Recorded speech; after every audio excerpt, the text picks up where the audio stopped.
Gambia government pledges $15 million to help flood victims. South Africa registered significant drop in the number of coronavirus cases. What does the world remember about the 9/11 attacks on America 19 years later? This and more coming your way on The World Today.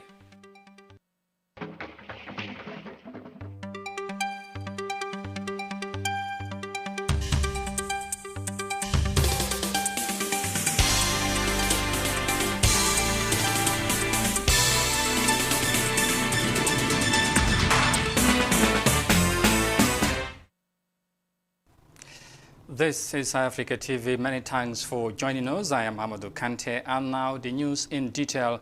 Now, the Gambia government has pledged $15 million to help countries victims of flood. Heavy rains and the resulting flooding in recent weeks left 20,780 people across the country severely affected. Our Michael has more details of that in this report. 912 households in different parts of the Gambia are either partially or severely affected by flood in August and September. Gambia's information minister said, citing figures from the National Disaster Management Agency. Provincial areas like the Upper River region are the hardest hit, with more than 6,000 people directly affected by the heavy rains of the past weeks. Ibrahim Silla told journalists during a weekly ministerial press briefing. As the rain proceeds, schools, farmland and seed stores across the country have been partially or severely damaged, including some COVID-19 sanitary facilities. The National Disaster Management Agency, NDMA, has also recorded damage to 84 water points and 151 sanitary facilities. Some of these facilities are submerged in the flooded waters.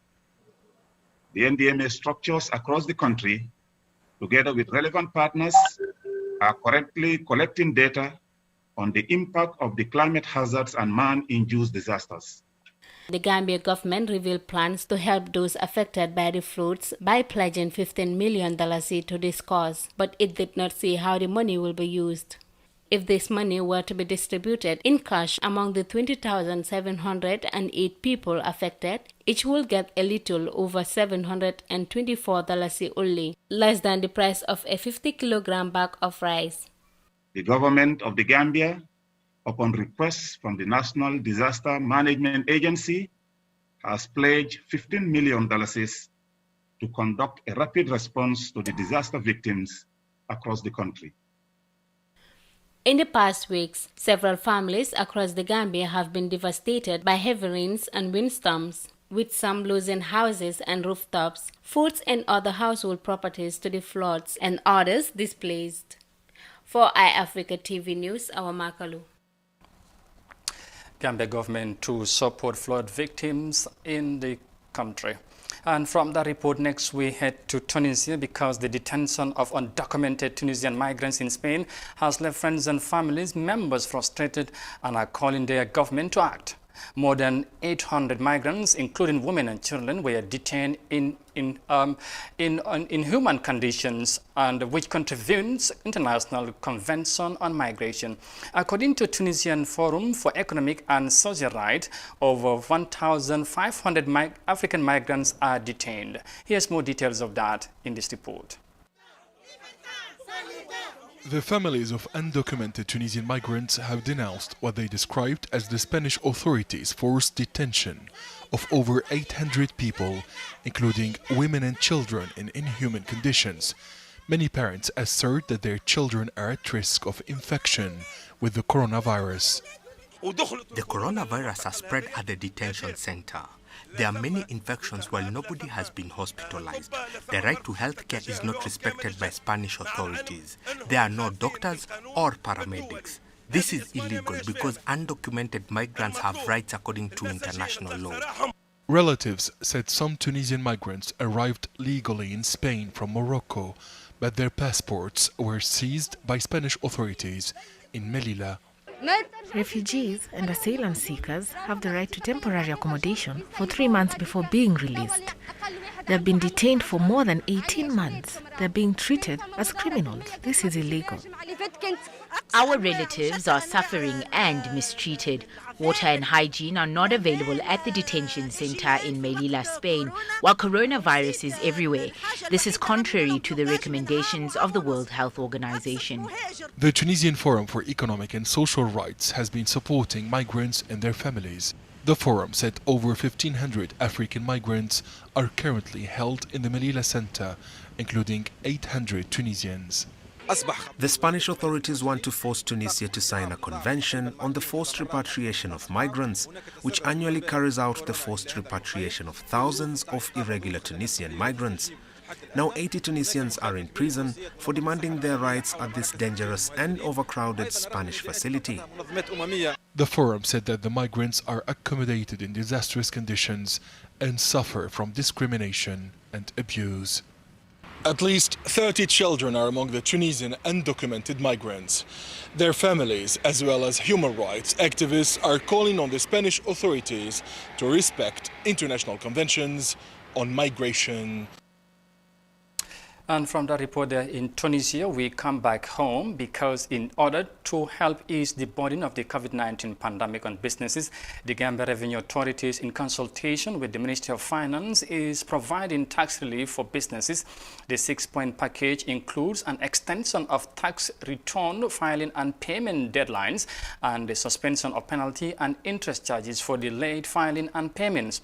The Revenue Authority has also suspended field exercises to enforce tax payments and audits of businesses. The Minister of Information, Ibrahim Silla, told journalists during a weekly government briefing on Friday.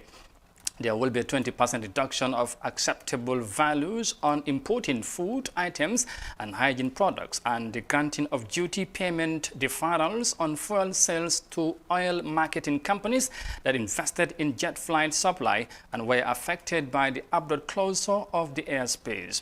Also, payment plans are also being approved for businesses in tax areas of financial difficulties during this COVID-19 period, according to the Minister of Information. And from that update from the Minister of Information, we move on because at its headquarters in Brussels, the North Atlantic Treaty Organization, NATO, marks the 19th anniversary of the September 11 terrorist attack on the United States, which left almost 3,000 people dead. The remembrance was attended by the Stoltenberg NATO Secretary General, Kai Bali, U.S. Permanent Representative to NATO, members of the North Atlantic Council and NATO's diplomatic and military community. Details of that in this report by Maria Macham. The commemoration is an honor of the victims of the 9 and 11 attacks and the sacrifices of service members since flag flew at half-staff at NATO headquarters, as well as at Allied Command operations in Mons, Belgium, and at Allied Command Transformation in Norfolk, Virginia. NATO Secretary General paid tribute to nearly 3,000 men and women who lost their lives in the terrorist attacks.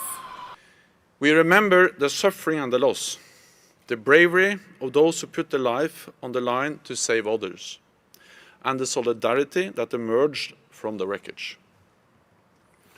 Just hours after the attack, we invoked for the first time NATO's Collective Defense Clause, Article 5 of our founding treaty. The attacks were on US soil, but we were all hit. We stood with our American ally, and we responded together to terrorism.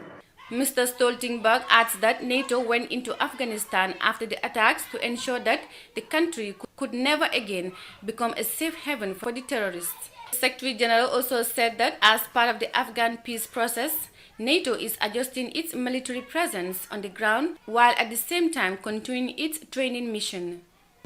This is no guarantee for lasting peace, but it is an historic opportunity we must all seize. Through Afghan-led and Afghan-owned peace talks, Afghans can shape their own future. These talks must preserve the gains made in the last 2 decades for women and children, for justice and freedom, and for the safety and security of all.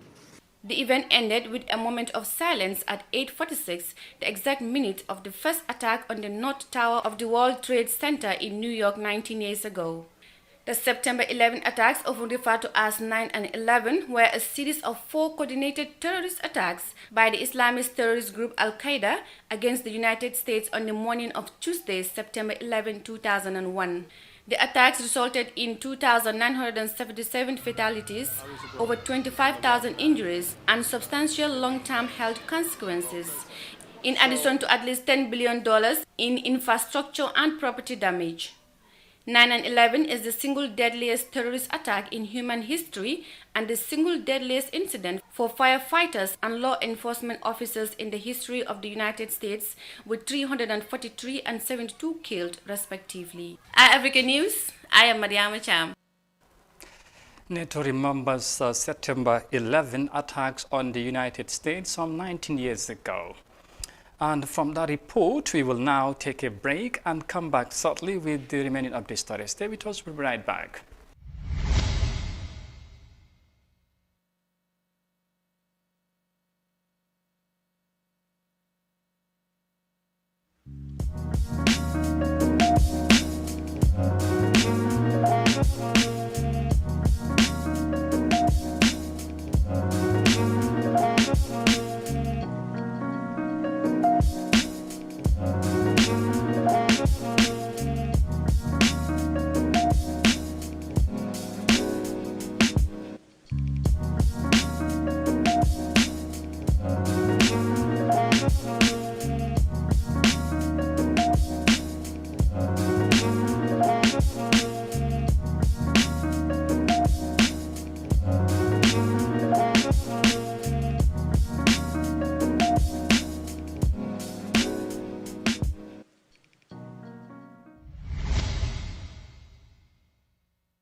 Welcome back, and you're watching the World Today News Bulletin on iAfrica TV, and now to the rest of the stories. Now, the road linking Madiana and Brufut in Gambia's Commonwealth District has been left in deplorable conditions by heavy rains in late August and early September. And while the road is no longer accessible to motorists, commuters have no choice but to walk in stagnant waters to and from work. Of course, Omar Ahmad Toure has more details of that in this report. For almost 2 weeks, residents of Madiana have been enduring endless troubles on their ways to and from work or the market. This is because commercial vehicles are no longer plying the road between Madiana and Brufut after it was flooded by heavy rains. A journey for vegetable sellers to Serekunda that used to cost $35 in round fares now costs up to $70 because they have to take longer routes to reach their destination. As a result, women gardeners in Madiana are experiencing tremendous losses, according to Adama Jaju. You cannot sell it here because we take it out. We cannot sell it here. We either go to Serekunda or Tanje. And sometimes, if we take it to Tanje and there are many vegetable sellers around, our vegetables don't sell and we used to throw them away. And you know that it is not beneficial to us. It is a loss. In the past, there has been support to rehabilitate the Madiana-Brufut road, but local authorities said it was not enough. The Brikama Area Council had promised the village a school, a market, and a health center. The villagers said it was important to prioritize the health center to provide pregnant women with safe care and delivery, since access to health care has been affected by the lack of a road. Suleiman Kinde, the councillor for Brufut Ward, said the bad state of the road has created a prison-like experience for the people of Madiana. So, Madiana currently is like Mile 2 Central Prison because no car comes in or goes out. Our pregnant women here are suffering a lot, and if their labor is imminent, they find it very difficult because there is no transport to carry them. If you call drivers, they tell you that the road is not good. The councillor said they received $65,000 in support from the Gambia's Vice President Dr. Aissatou Toure and opposition leader Ousainou Dabo. Dr. Toure has also promised that the construction of the road would begin in October this year after a visit, according to Sanusi Mane, a son to the Alcalo of Madiana. Yes, in function We used to buy empty bags, fill them with sand and place them on the ground to enable motors to pass. We did that for a few years ago, but this year that is not possible because we cannot go anywhere. We are in a lockdown. For several years, the people of Madiana village and surrounding villages face untold hardships due to bad roads. People in these areas face problems daily in their quest to access markets, healthcare and workplaces. For Africa TV, I am Omar Ahmad Toure.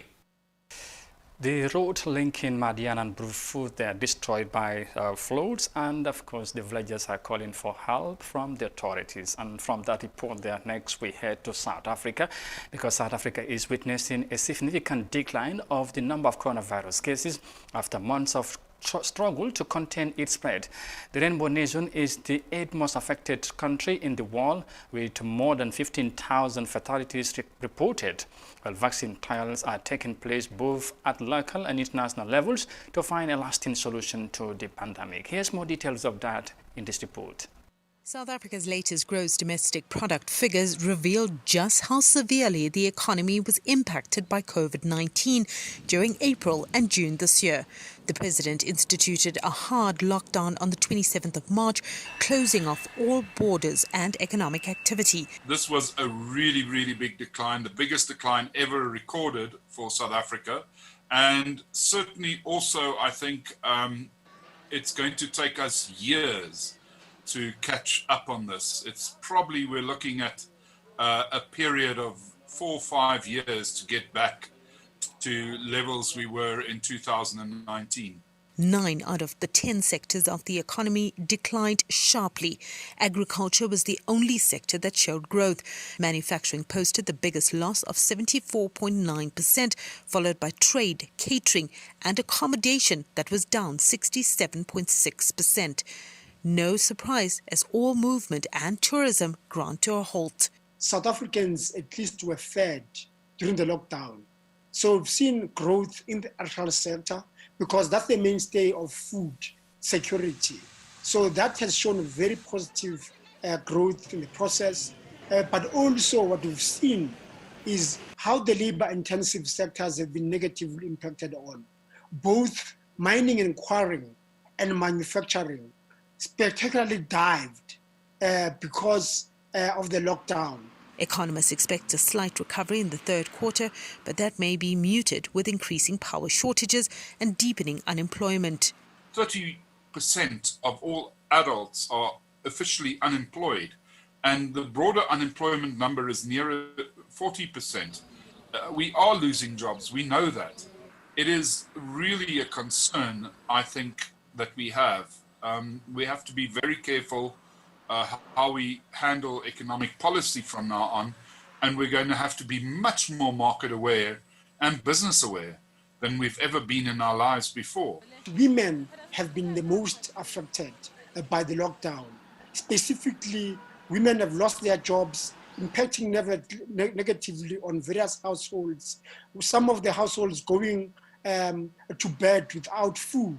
So we need to really move speedily to opening up the economy, and in opening it, ensuring that we bring in more women back. The government provided a $30 billion relief package during the lockdown, but it did very little to protect industry and business.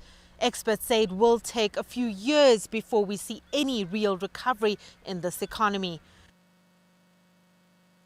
Apparently, we apologize for playing a wrong video there, but we'll come back to the same story shortly. But up next, we head to Nigeria because cinema operators in the country are charting a way out to resume business after many months of closure due to the COVID-19 pandemic. Authorities shut down public places, including cinemas, as part of measures to stem the spread of the virus. In 2019, Nigerians spent over $17 million in cinema viewing, according to the country's Cinema Association. Let's have more details of that in this report. Silverbird, one of Nigeria's biggest entertainment hubs, has remained a shadow of itself for nearly 6 months now. Before the COVID-19 pandemic, this center played host to nearly 21,000 cinema enthusiasts every week. But dark, dingy cinema halls, Empty seats and ticketing stands have taken over the once bubbly arena, and operators are left to deal with the impact of the lockdown. Being shut down means no business. These are harsh realities, to be sincere. So while we are campaigning, there are issues such as the rents and the service charge and salaries that you have mentioned not being changed. Nothing is being adjusted. The rents are not being adjusted. The service charges are not being adjusted. So while we have told the government that 50% attendance will be what we will do when we reopen, the truth is, on 100%, it was even a challenge running individually, speaking as an individual business now, running the business, let alone 50% attendance for customers. We movie lovers that love to go to the cinemas, it's been a very, very tough time. And we do hope that cinema gets to open very soon so that we can go back to a normal lifestyle. Small businesses like gyms, restaurants and kids centers who've leveraged on the cinema traffic are also affected. I think every business in the mall is interwoven. People might come for cinema purpose, but by the time they get to the mall, they see a new business that they will also want to patronize, and they will patronize. So because of this interwovenness, the restrictions has really brought down everything, because the cinema has not been there anymore. Generally, if the lockdown is lifted, there will be upsurge of business activities. The overwhelming impact of this is that several of these businesses are packing up and closing shop. We've had a lot of businesses that have come to us, and saying they want to shut down. And when we sit down and we discuss with them on why they want to shut down, etc., they explain to us the situation. So those are the places that we can come in and say, okay, you know what, let's do this. Instead of you to pay up front, let's break down your payment for you. I know you can't afford 1 year rent. Pay it monthly. There's been a tremendous surge in Nigeria's cinema culture. According to the Cinema Exhibitors Association of Nigeria, Nigerians spent about $17.32 million on cinema viewing in 2019 alone. That's over 200% increase from the $5.3 million spent in 2018. With the release dates for blockbusters pushed forward, it may be a long road to recovery for cinema operators.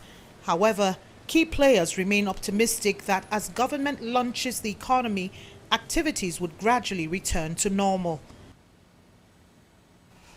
The Nigerian cinema industry, they are working on modalities how to resume on operations. And now we go back to our initial story on South Africa, because South Africa is witnessing a significant decline of the number of coronavirus cases after months of struggles to contain its spread. The Rainbow Nation is the 8th most affected country in the world, with more than 15,000 fatalities reported. Vaccine trials are taking place both at local and international levels to find a lasting solution to the pandemic. Let's have more details of that in this report now. With more than 740 confirmed COVID-19 cases, South Africa is the 8th worst affected country globally. 15,000 lives. However, health officials believe the tide is turning with daily new infections, which peaked at 14,000, coming down to around 1,000 cases. You can confidently from the data say and make the conclusion that the initial surge or peak in South Africa has been mitigated, and it is, if not significantly reduced, it's completely dealt with. Yeah. We at the moment are hospitalizing less than 600 people with COVID. That's compared to a peak at the end of June, where we were hospitalizing close to 2,000 people. The Western Cape's largest temporary COVID-19 medical facility has closed. The facility was part of the region's health department plan for a far worse COVID-19 scenario. The idea was always, Tusong was a temporary facility in Khayelitsha. The CTICC was always going to be a temporary facility until September, and that was really just to help us in the short term, because it was the quickest possible capacity to bring online. Antibody testing has also been approved for use in South Africa and will be used for surveillance to mitigate against the resurgence of the virus. Meanwhile, vaccine trials are underway both locally and abroad. It's very exciting that 3 viable candidates, clinically and biologically speaking, are in the field and underway. And that's, aside from other platforms and other investigations that are happening both in China and in Russia. For now, mask wearing, good hand hygiene and social distancing will continue to remain the weapons of choice when it comes to fighting COVID-19 and its long-term effects on society and the economy. The drop in the COVID-19 daily infection rate may come as a huge relief for many in South Africa, but health officials here are warning against complacency because a second surge in the virus is certainly possible, and that could derail all the gains made and force the country into another strict lockdown, which will ultimately have an even further cost on an already frail economy. Some positive news there as the number of coronavirus cases is dropping in South Africa like many other countries now in Africa. And of course, with that report there, we will now end this news bulletin. But for more details on this and other stories, as always, you can log on our website on iafrica.tv. But you can also join Sohna Tunkara at 19:30 GMT or 7:30 local time for the Gambia 24 news bulletin. But for now, many thanks for the pleasure of your company. Thanks for watching, stay safe, and bye for now.